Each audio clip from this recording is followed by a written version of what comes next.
নমস্কার বন্ধুরা। তো আজকে সিটেট বাংলা ভাষা থেকে পদ বিষয়টা আলোচনা করব। তো এবার পদের মধ্যে আমরা জানি 5 রকম: বিশেষ্য, বিশেষণ, সর্বনাম, অব্যয় ও ক্রিয়া। এবার এগুলো ডিটেলে আলোচনা করব। দেখো, বিশেষ্য, বিশেষণ, সর্বনাম, অব্যয় এবং ক্রিয়া, এগুলো বেসিক ধারণা আমাদের সবারই আছে, কিন্তু কিছু কিছু ক্ষেত্রে আমাদের কনফিউশন তৈরি হয়। তো সেগুলো ক্লিয়ার করলে আমরা কিন্তু এগুলো থেকে আনসার করতে পারবো। এবার দেখো, আমরা বিশেষ্য বলতে কি বুঝি? আচ্ছা, পদ কি? পদ হলো শব্দের পরিবর্তিত একটি রূপ, যা দিয়ে আমরা বাক্য গঠন করি এবং মনের ভাবকে সম্পূর্ণরূপে প্রকাশ করি, তাই না? পদ হলো শব্দের একটা পরিবর্তিত রূপ। এই যে শব্দ যেগুলো ব্যবহার করছি তার একটা পরিবর্তিত রূপ, যেটা আমরা কিন্তু মনের ভাব প্রকাশ করতে ব্যবহার করছি এবং বাক্য গঠন করছি। যেমন এই যে এক্সাম্পল দিয়েছে, জয়ের মাথা ধরেছে, সেরকম। তাহলে এবার দেখো, জয় এর মাথা ধরেছে, এখানে আমরা কটা ব্যবহার করছি? 3টি পদের ব্যবহার করছি। মানে একটা পুরো বাক্যের মধ্যে কিন্তু যে মানে এক একটা কিন্তু পদ, এখানে এক একটা পদের মধ্যে দেখো, জয় সেখানে, তার সাথে এর, তার সাথে মাথা, তারপরে ধরা, সেরকম জয়, মাথা, ধরা, এগুলো হলো 3টে হলো শব্দ, এবং তার সাথে এর একটা বিভক্তি, মাথার সাথে শূন্য, মানে কোনো বিভক্তিই নেই, মাথা নর্মালি বলি যেমন, ধরা, আর তার সাথে এছে, এটা হলো বিভক্তি। তাহলে যদি কোনো শব্দের সঙ্গে যদি কোনো বিভক্তি, সেটা হলো শব্দ বিভক্তিও হতে পারে বা ধাতু বিভক্তি, যেটাই হোক, যুক্ত হচ্ছে, তখনই সেটা কি হয়ে যাচ্ছে? পদ হচ্ছে। তো এক্ষেত্রে আমরা দেখলাম যে জয়, মাথা, ধরা, এই কটা 3টে কিন্তু এক একটা শব্দ যখন এর সাথে বিভক্তি যুক্ত হলো তখন সেটা কনভার্ট হয়ে গেল কিসে? পদে। বুঝে গেল? এবার 5 ধরনের পদের মধ্যে মেন বিষয়গুলো এবার আলোচনা করব। বিশেষ্য মানে আমরা সবাই জানি নাম, তাই না? বিশেষ্য নাম বোঝাই। এবার সেটা যে কোনো কিছু নাম হতে পারে, যেমন কোনো মানুষের নাম বা কোনো প্রাণীর নাম বা কোনো কিছু জায়গার নাম, এসব কিন্তু যে কোনো বিষয়ের নাম যেটা বোঝাচ্ছে সেটাই হলো নাউন। ইংরেজিতে এটাকে নাউন বলে, আর বাংলাতে বিশেষ্য। তাহলে এখানে একটা উদাহরণ দেওয়া আছে, গান্ধীজি হলেন জাতির জনক। তাহলে এখানে গান্ধীজি একটা নাম, তাহলে এখানে কিন্তু এটা হলো বিশেষ্য পদ। তো আমাদের এবার পরীক্ষাতে থাকবে কি? চিনতে হবে। এবার কবিতার লাইন তুলে থাকবে, তখন আমাদের চিনতে হবে যে বিশেষ্য কোনটা, বিশেষণ কোনটা, এরকম ভাবে। কিন্তু বিশেষ্য বিশেষণ শুধু নয়, তার ভেতরে বেসিক আরো, সেটা কিন্তু অনেক সময় পরীক্ষায় থাকে। তো তার জন্য আমরা শুরু থেকেই করব। দেখো, এবার বলেছে গরু গৃহপালিত পশু, এর মধ্যে গরুটা আমরা বুঝতে পারছি নাম, তাই জন্য এটা কি? একটা বিশেষ্য পদ। তারপরে নজরুল 2 বাংলারই অবিস্মরণীয় কবি, তাহলে নজরুল এখানে নাম বোঝাচ্ছে, তাই জন্য এটা বিশেষ্য। ভারতের উত্তরে হিমালয় পর্বতের অবস্থান, হিমালয় যেহেতু একটা নাম, তাই জন্য এটাও বিশেষ্য। আবার গঙ্গা ভারতের দীর্ঘতম নদী, গঙ্গা নাম বোঝাচ্ছে, তাই জন্য এটা কি? বিশেষ্য। তো আমরা এটা বুঝতে পারলাম যে বিশেষ্য মানে যেগুলো নাম বোঝাচ্ছে সেগুলো। সেটা ব্যক্তি হতে পারে, বস্তু হতে পারে, দ্রব্য, স্থান, কাল, পাত্র, যে কোনো। তো বিশেষ্য পদের এবার বেসিক এটা জানলাম যে হ্যাঁ ঠিক আছে, এগুলো জানি, কিন্তু আরেকবার করে রিভিশন করে নেওয়া উচিত। বিশেষ্যের এবার মেন ভাগগুলো হলো ব্যক্তি বা সংজ্ঞাবাচক, জাতিবাচক, পদার্থ, আর গুণবাচক। তাহলে ব্যক্তির মধ্যে ভারত বা দামোদর, কলকাতা, রামায়ণ, যে কোনো ব্যক্তি বোঝাচ্ছে বা সংজ্ঞা বিষয়ে। জাতির মধ্যে পশু হতে পারে, পাখি হতে পারে, মানুষ, আবার হিন্দু মুসলমান, যে কোনো জাতি বোঝাচ্ছে বা আরো কিছু। আর পদার্থ যেগুলো মানে পদার্থ, যেমন মাটি, পাথর, লোহা, সোনা, চাল, গম ইত্যাদি। আর গুণবাচক বা অবস্থাবাচক যেগুলো বিশেষ্য, সেগুলোর মধ্যেও কিন্তু সুখ, দুঃখ, ভালোবাসা, শৈশব, যৌবন, এগুলো কিন্তু গুণবাচক, এগুলো কিন্তু বিশেষ্যের মধ্যেই পড়ছে। এই টার্মগুলো ভালো করে, যেগুলো আমরা জানি অনেকেই, কিন্তু কিছু ব্যতিক্রমগুলো বেশি ক্ষেত্রে আসে। গুণবাচক এবং অবস্থাবাচকটা ভালো করে দেখবে। সুখ, দুঃখ, ভালোবাসা, শৈশব, যৌবন, এগুলো হলো গুণবাচক, অবস্থাবাচক। এবার বিশেষ্যতে এইটুকু বেসিক জানলেই হয় যে যেখানে আমরা নাম বোঝাচ্ছে সেটাই হলো বিশেষ্য পদ। এর মধ্যে ব্যক্তি, জাতি, পদার্থ, গুণবাচক। এবার সর্বনাম কি? সর্বনামটাও আমরা জানি, এগুলো ছোটবেলাতে অনেকেই পড়েছি। তো সর্বনাম মানে নামের পরিবর্তে। এবার বারবার যদি জিজ্ঞেস করি, রবীন্দ্রনাথ ঠাকুর এটা করছে, এখানে যেমন একটা এক্সাম্পল দেওয়া আছে, রবীন্দ্রনাথ ঠাকুর আমার দেশের গৌরব, রবীন্দ্রনাথ ঠাকুর এটা, রবীন্দ্রনাথ ঠাকুর ওটা, বারবার রবীন্দ্রনাথ বলে যাচ্ছি। এতবার না বলে যদি আমি একবার যদি বলি এবং তারপরে যদি কোনো নামের পরিবর্তে কিছু শব্দ ব্যবহার করি, সেটাই হয়ে যাচ্ছে সর্বনাম। অর্থাৎ সেখানে তিনি, তার বা সে, যে কোনো কথা ব্যবহার করতে পারি। আমি, তুমি, সে, তাকে, ইনি, এটা, এগুলো হলো সর্বনাম। নামের পরিবর্তে যখন আমি রবীন্দ্রনাথ একবার বললাম, তারপর বললাম তিনি জোড়াসাঁকোয় জন্মগ্রহণ করেন, তার বাবার নাম, তার লেখা গান, তাহলে তার তিনি যখন ব্যবহার করছি সেটা নামের পরিবর্তে তাকে বোঝাচ্ছি জন্য ব্যবহার করছি, সেটা হয়ে গেল সর্বনাম। এবার দেখো সর্বনামের যেগুলো টাইপস আছে, কি কি টাইপস আছে? পুরুষবাচক, সাকল্যবাচক, সাপেক্ষবাচক, প্রশ্নসূচক, আত্মবাচক, অন্যাদি। পুরুষবাচকের মধ্যে পুরুষের মধ্যে আমি, তুমি, সে, মানে প্রথম পুরুষ, তারপরে মধ্যম পুরুষ, উত্তম পুরুষ, এটা হিসাবে ফার্স্ট পার্সন, সেকেন্ড পার্সন, এরকম করে থার্ড পার্সন সিঙ্গুলার নাম্বার আমরা যে পড়ি ইংলিশে। এবার দেখো সাকল্যবাচক, যেটা সব, সকল, উভয়, সবাইকে বোঝাচ্ছি, এই ধরনের হলো। তারপরে দেখো যে, যিনি, যা, যেটা হলো সেটা সাপেক্ষবাচক, কোনো কিছুকে সাপেক্ষ করে। প্রশ্নসূচক কে, কি, কি, এইটা। আত্মবাচক মানে নিজের কথা বলছে, যেখানে নিজে, নিজ, আপনি। অন্যাদি, যেখানে অন্য বা পরের কথা বলছি, সেটাও কিন্তু সর্বনামের মধ্যে পড়ছে। তাহলে সর্বনামের ভাগগুলোর মধ্যে পুরুষের মধ্যে বললাম আমি, তুমি, সে। সাকল্যের মধ্যে সব জিনিস, সবার কথা বলছি যখন উভয় বা সকল বা সব। সাপেক্ষতে যে, যিনি, যা। প্রশ্নসূচকে কি আসে, কে, কি, এই দুটো। আর আত্মবাচকে নিজের কথা বলছি যেহেতু আপনের, এবং পরবর্তী যেটা মানে পরের বা অপরের কথা বলছি সেটা হলো অন্যাদি। বোঝা গেল? তাহলে এই পার্টটা হলো সর্বনাম, আর আগেরটা বিশেষ্য। তো বিশেষ্য আর সর্বনামটা এগুলো আগে থেকে পড়ার জন্য, কিন্তু কিছু কিছু আরেকবার আলোচনা করলে, রিভিশন করে নিলে হয়।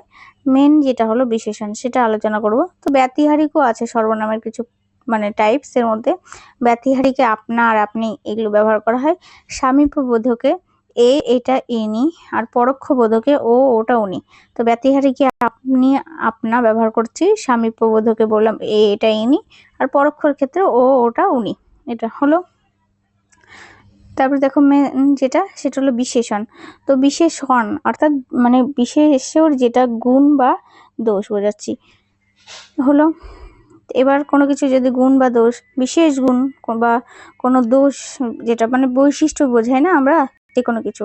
খোপায় বেঁধেছে হলুদ গাঁদার ফুল। গাঁদার ফুল, যখন আমরা প্রশ্ন করে উত্তরটা পাবো যে দেখো গাঁদার ফুলটা কেমন, যখনই কেমন প্রশ্নটা করব তখনই সেটা হয়ে যাবে যে তার কোনো একটা বৈশিষ্ট্য, তার গুণও হতে পারে, দোষও হতে পারে। তা কেমন গাঁদার ফুল, তার মানে হলুদ, সেরকম। সে হলো ভালো মেয়ে, মেয়েটা কিন্তু বিশেষ্য, কেন মেয়ে একটা নাম বোঝাচ্ছে ওখানে, সেটা কিন্তু কেমন মেয়ে, তাহলে ভালো মেয়ে। যখন উত্তরটা পাবো আমরা, যখন বিশেষ্যকে প্রশ্ন করে, দেখো এটার একটা টেকনিক যে এটাই, বিশেষ্যকে যখন প্রশ্ন করে উত্তরটা পাবো তখনই সেটা কেমন, যখন উত্তরটা পাবো তখনই সেটা হয়ে যাবে তার বিশেষ গুণ বা দোষ, অর্থাৎ বিশেষণ। বুঝা গেল? তাহলে বিশেষ্যকেই বিশেষ। এবার দেখো এইভাবে বাক্যে ব্যবহৃত যে কোনো কিছুকে বিশিষ্ট করে তাকেই বলে বিশেষণ। এবার বিশেষণ শুধুমাত্র যে বিশেষ্যকে বিশেষিত করে তা নয়, এটা কিন্তু সর্বনাম, ক্রিয়া ইত্যাদি পদকেও কি করে, বিশেষিত করে। এবার আমাদের মেন কোশ্চেন আসে এইখান থেকে, যে কবিতাগুলো দেখো পদ্য বা যে কোনো গদ্য থাকে, এবার সেখান থেকে লাইন তুলে দিয়ে এরকম থাকে যে এটা মানে কি ধরনের, এই ধরো এমন একটা কোশ্চেন থাকছে যে এটাতে বলো এখানে এই স্থানে ক্রিয়া বিশেষণের স্থানে ক্রিয়া বিশেষ্য বসার কথা ছিল বা কি ছিল, এরকম টাইপের একটু টেকনিক্যালি থাকে, সেই জন্য কনসেপ্ট গুলো ক্লিয়ার করতে হয়। দেখো প্রথমে বলেছে বিশেষ্যর বিশেষণ, যে ভাগগুলো আছে বিশেষ্যর, অর্থাৎ এখানে আমরা বুঝতে পারছি যে বিশেষ্য হবে তার গুণ বা দোষ সম্পর্কে বলবে। যেমন বাড়িটা কেমন, পাকা, তাহলে পাকা বাড়ি, সেটা হয়ে যাচ্ছে বিশেষ্যর বিশেষণ। আবার পোষা কুকুর, তাহলে কুকুরটা কেমন, কুকুর যেহেতু এখানে বিশেষ্য, বাড়িটাও বিশেষ্য, তো এবার তার যদি গুণ বোঝায় পোষা, তো সেখানে বিশেষ্যর বিশেষণ। তারপরে অনেক লোকটাকেই বিশেষ্য, এবার লোকটাকে মানে কতগুলো লোক বোঝাচ্ছে, সেখানে অনেক, তাহলে তার গুণ বা দোষ বোঝাচ্ছে, সেবার বিশেষ্যের বিশেষণ। তেমনি আরো এক্সাম্পল হলো অল্প চুল, তারপরে রাতটা কটা মানে রাত, তারপরে বেলা 3 বেলা, প্রথম শ্রেণী, বিংশ শতক, ধবধবে চাদর, ঝিরঝিরে বৃষ্টি, এগুলো হলো সবই বিশেষ্যর বিশেষণ। মানে এগুলোতে বৃষ্টি, এটা হলো বিশেষ্য, তাই বিশেষ্য যদি গুণ বা দোষ বললে সেটা হলো বিশেষ্যর বিশেষণ। নেক্সট হলো সর্বনামের বিশেষণ। সর্বনাম, দেখো সর্বনাম বলতে যেখানে নামের পরিবর্তে আমরা যেখানে ব্যবহার করছি, তাহলে কি বলছে, সে কাল, মানে কাল কখনকার কথা বলছে, সে কাল কি ঝামেলাটাকে আবার বলছি। দেখো যখন সর্বনাম ব্যবহার করছি সামনে, কি, সে, স্বকীয়, মদীয়, এগুলো কি সর্বনাম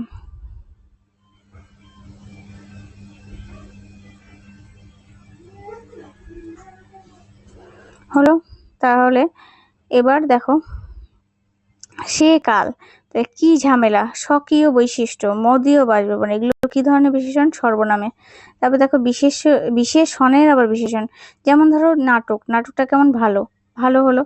এবার ভালো কিন্তু তার সাথে বলেছে খুব ভালো, আরো, তাহলে ভালোরও যখন আবার বিশেষণ বোঝাচ্ছে তাহলে সেটা হলো বিশেষণের বিশেষণ। তো ঠান্ডা বাতাস, বাতাসটা কেমন? ঠান্ডা, তার সাথে আবার মানে তারও বলছি যে কেমন ঠান্ডা, কনকনে ঠান্ডা। যখন এরকম মানে বিশেষণেরও আবার বিশেষণ আলোচনা করছি, তো সেই এক্সাম্পল গুলো ভালো করে দেখবে। এবার হলো ক্রিয়া বিশেষণ। ক্রিয়া বিশেষণ কোনটা? দেখো হাঁটা, হাঁটাটা একটা ক্রিয়া, কাজ বোঝাচ্ছে। থেকো, থাকাটাও কাজ, চলছে। এবার চলছে কেমন? চলছে ক্রমাগত চলছে, তাহলে সেখানে হলো ক্রিয়ার বিশেষণ। থেকো কেমন থাকতে বলছে? সুখে থেকো, তাহলে সুখেটা যেহেতু ওর বৈশিষ্ট্য বোঝাচ্ছে তাহলে সেটা কিন্তু ক্রিয়া বিশেষণ, যেহেতু ক্রিয়ার এখানে বৈশিষ্ট্য। হাঁটো, হাঁটোটা কেমন হাঁটতে বলছে? জোরে, তাহলে জোরে হাঁটার ক্ষেত্রে এটা হলো ক্রিয়া বিশেষণ। সেরকমই যেমন বিশেষ্য যদি গুণ বোঝায় সেটা হলো বিশেষ্যর বিশেষণ। সর্বনামের এগুলো গুণ বা দোষ বোঝাচ্ছে। ঝামেলা, কি ঝামেলা? স্বকীয় বৈশিষ্ট্য, মদীয় বাসভবন। সেরকম বিশেষণেরও বিশেষণ আছে, আবার ক্রিয়ারও বিশেষণ। বোঝা গেল? এই বিশেষণের ভাগগুলো ভালো করে এক্সাম্পল গুলো দেখলে এখান থেকে এরকম টাইপের কোশ্চেন থাকে। এবার দেখো ক্রিয়া। ক্রিয়া মানে আমরা সবাই জানি যে ক্রিয়া মানে কাজ করছে, যেটা পাখি ওড়ে, সূর্য ওঠে, মানে এগুলো মানে কাজ, যে কোনো কিছু কে যেটা কাজ করে সেটাই বোঝাচ্ছে। ওড়ে, পড়ে, তারপরে এরকম টাইপের। এবার দেখো ক্রিয়াপদের যেটা ধাতু, এখানে কিছুটা ধাতুর পরিচয় দেওয়া আছে ক্রিয়ার মধ্যে। ক্রিয়াপদের মূলকে বলা হয় ধাতু। যেমন নাচ, তারপরে ছে, নাচ এটা হলো মূল, ক্রিয়াপদের মূল, সেটা হলো ধাতু। আর তার সাথে যদি একটা বিভক্তি অ্যাড করছি তাহলে নাচছে। সেরকমই কর ধাতু, তার সাথে বেন বিভক্তি যোগ করে করবেন। সেরকম চল ই মানে চলি, করলে করলে, বললাম বললাম, হলো। এবার ক্রিয়া দু রকমের, সমাপিকা আর অসমাপিকা। এই পার্টটা থেকে কোশ্চেন আসে, তো এটা এর মধ্যে একবারে সমাপিকা অসমাপিকা কভার করে নিচ্ছি। সমাপিকা ক্রিয়া দেখো, সমাপিকা দেখো এখানে এক্সাম্পল দিয়েছে। খোকা ঘুমালো, পাড়া জোড়ালো, বর্গি এলো দেশে, বুলবুলিতে ধান খেয়েছে, খাজনা দেবো কিসে। এখানে দেখো ওর উপরে কবিতাতে বলেছে খোকা ঘুমালো যেটা, বা পাড়া জোড়ালো, বর্গি এলো দেশে, বুলবুলিতে ধান খেয়েছে। এই বাক্যগুলি, ক্রিয়াপদগুলি সম্পূর্ণ কি হচ্ছে? সম্পূর্ণ মনের ভাব প্রকাশ পাচ্ছে। যদি আমাদের কিছু কথা যদি পুরোপুরি ভাবে মনের ভাব প্রকাশ পায়, সেখানে কিন্তু সেটা সমাপিকা ক্রিয়া, অর্থাৎ কোনো কিছু বলার বা শোনার বাকি থাকছে না। এবার যে ক্রিয়াপদ দ্বারা বাক্যের অর্থ সম্পূর্ণভাবে প্রকাশ হচ্ছে সেটাই সমাপিকা হলো। যেমন করছে, বলছে, ঘুমাচ্ছে, যেগুলো নর্মাল কথা বলে যে কমপ্লিট বাক্য হয়ে গেল। এবার অসমাপিকা ক্রিয়া কি? মানে অর্ধেক কথা বলে বাকিটা আর বললাম না, কিন্তু তার মানেটা কিন্তু বোঝানো হয়ে গেল। সে বাড়ি এসে, এবার বাড়ি এসে কি করবে? সেটা খাবে না রেস্ট করবে সেটা কিন্তু বলা হয়নি।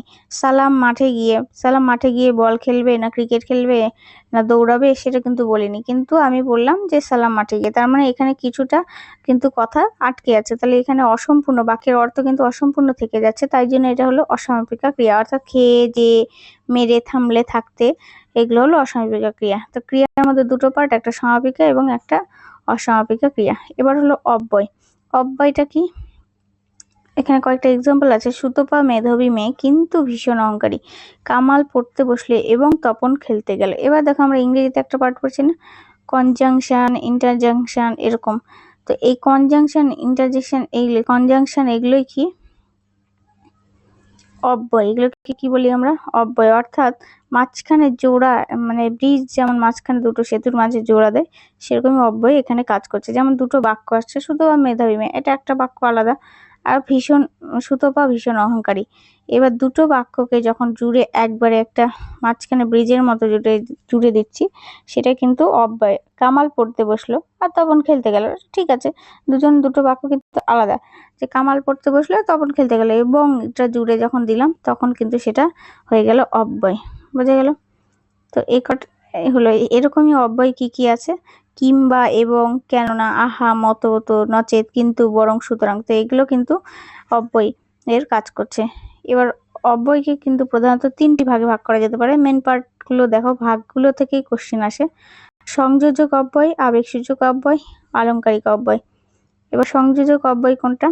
সংযোজক অর্থাৎ কথার মধ্যে বোঝা যাচ্ছে, মানে যোজক বলতে কি? মাঝখানে যেটা বললাম সেতু, ব্রিজটাকে বলি সংযোজন করা, অর্থাৎ সেখানে যোগ যোগসূত্র ঘটাবে, অর্থাৎ যে পদ একাধিক বাক্য বা পদের মধ্যে সংযোগ ঘটায়, যোগাযোগ ব্যবস্থা ঠিক করছে, তো সেখানে সংযোগ ঘটাচ্ছে জন্য সেটা হলো সংযোজক অব্যয়। যেমন এবংটা এখানে যোগ করছি, তাহলে দুটো বাক্যের কিন্তু সংযোজন হচ্ছে।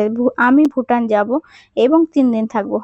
তারপর মেঘলা ও তুমি আমার প্রিয় বন্ধু, তাহলে এবং ও এগুলো হলো কিন্তু সংযোজক করছে। তার এবং আর বা যদি এগুলো হলো সংযোজক অব্যয়ের কাজ করছে, বোঝা গেল। এবার আবেগ সূচক অব্যয় কি? আবেগ, আমরা যে কোনো কিছু ইমোশন, যেটা আবেগ কিন্তু সবেতেই থাকে।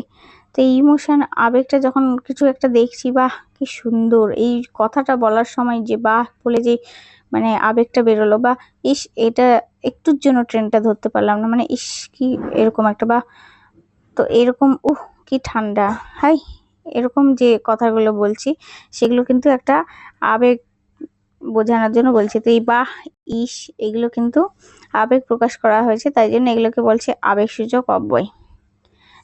কি ঠান্ডা, ধ্যাৎ লোডশেডিং হয়ে গেল, সাবাস দারুণ খেলেছে, এরকম টাইপের। এবার আলংকারিক অব্যয়টা হলো আলংকারিক যে সমস্ত অব্যয় বাক্যের মধ্যে ব্যবহৃত হয় বাক্যের সৌন্দর্য। আলংকারিক মানে কি? অলংকার বলি না, অলংকার মানে কি? গহনা। এবার অলংকার পড়লে যেহেতু মানে সৌন্দর্যটা আরো কি বেশি বৃদ্ধি হয়, অর্থাৎ বেড়ে যায় সৌন্দর্য। যে কোনো কিছুতে একটু হালকা করে যদি গয়না টয়না পরা হয় একটু, তখনই কিন্তু আরো অটোমেটিক্যালি সুন্দর লাগে। তো সেক্ষেত্রে অলংকার এখানে অব্যয়টা, এই অব্যয়টা যদি অ্যাড করা হয় তো বাক্যের মানেটাই একটা আলাদা হয়ে যাবে, মানে তার মধ্যে সৌন্দর্যটা বৃদ্ধি হয়ে যাবে। তো তাই জন্য সেই অব্যয়গুলোর নাম হলো আলংকারিক। যাও না, কোনো অসুবিধা নেই, আগে তো এসো, তো না, তো যখন এগুলো ইউজ করছি তখনই কিন্তু বাক্যের মধ্যে একটা আলাদাই সৌন্দর্য তৈরি হচ্ছে। তারপর মেলায় যাওয়ার কথা ভাববো, সেরকম। তারপরে প্রশ্নবোধে গেছে, দেখো কি, কেন, কেমন, এইরকম কি, কেন, কেন, কেমন। তো এই ছিল আজকের হলো বিশেষ ও বিশেষণ সর্বনামে অব্যয় ক্রিয়া। তো আশা করি এই পার্টগুলো বুঝতে পেরেছে। তো এই বিশেষ ও বিশেষণের মধ্যে বিশেষণের যে ভাগগুলো সেই এরকম টাইপেরই কোশ্চেন থাকে, এগুলো মোটামুটি চিনতে পারলে আনসার করা যায়। তো আজকে এই পর্যন্ত থাকলো, নেক্সট ভিডিওতে দেখা হচ্ছে, ধন্যবাদ।